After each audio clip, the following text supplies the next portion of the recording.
4 people left home this morning, and 4 people are not coming home tonight. That is something that we need to take into consideration. And when the governor says we shouldn't talk about certain things now, well, then I have to disagree with the government.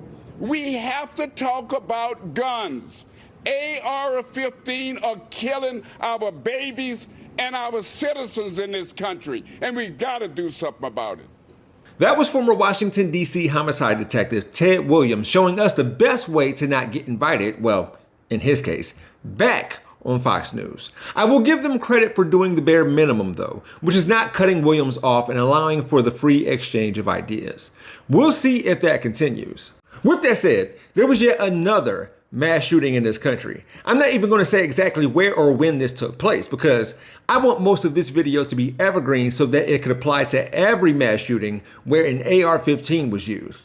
As Williams passionately put it, we need to talk about the guns. Just 2 weeks ago, I stood in front of a camera where you had some kids, some babies shot in Nashville, Tennessee, with a person who, by the way, had an AR-15. And from what we've been told here, Neil, this individual had that same kind of a weapon. And when you look at mental illness, if mental illness is involved here, and that weapon, that's a dangerous concoction. Once upon a time, assault weapons were banned in the United States, and there's a debate about whether or not that did anything to help with mass shootings, gun deaths, or homicides in general. It sure seems like the Public Safety and Recreational Firearms Use Protection Act that Bill Clinton signed into law in 1994 did help.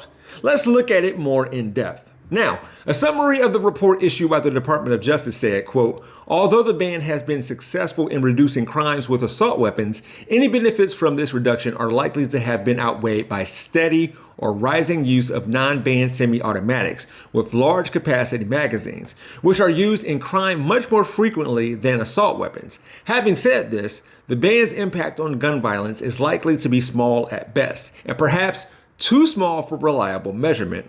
Assault weapons were used in no more than 8% of gun crimes even before the ban. Keep in mind that this is discussing gun usage from 20 to 30 years ago.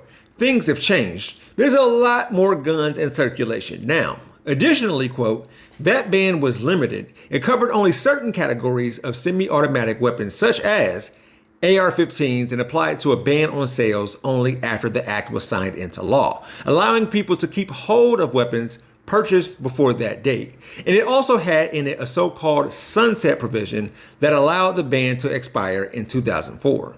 Well, in 2019, Ohio Capital Journal published a population-based study analyzing the data in a bid to evaluate the effect that federal ban on assault weapons had on mass shootings, defined by the FBI as a shooting with 4 or more fatalities, not including the shooter. Here's what the data shows. Before, during, and after the 10-year period of the ban, for the study, they chose only to include mass shooting incidents that were reported and agreed upon by all 3 of their selected data sources, the Los Angeles Times, Stanford University, and Mother Jones Magazine.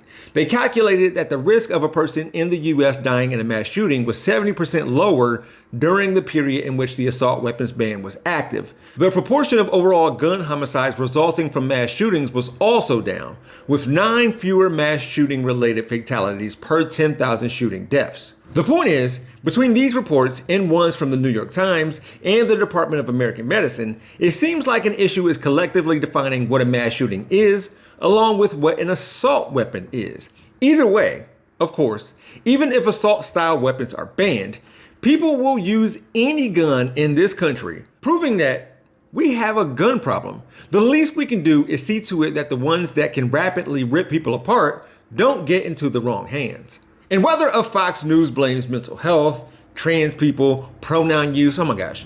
Okay, this gives an idea of what specific mass shooting I'm talking about in particular, but they want to add to this list of 4 trans shooters so bad. The one common denominator is the guns. We should make it harder for people to get guns.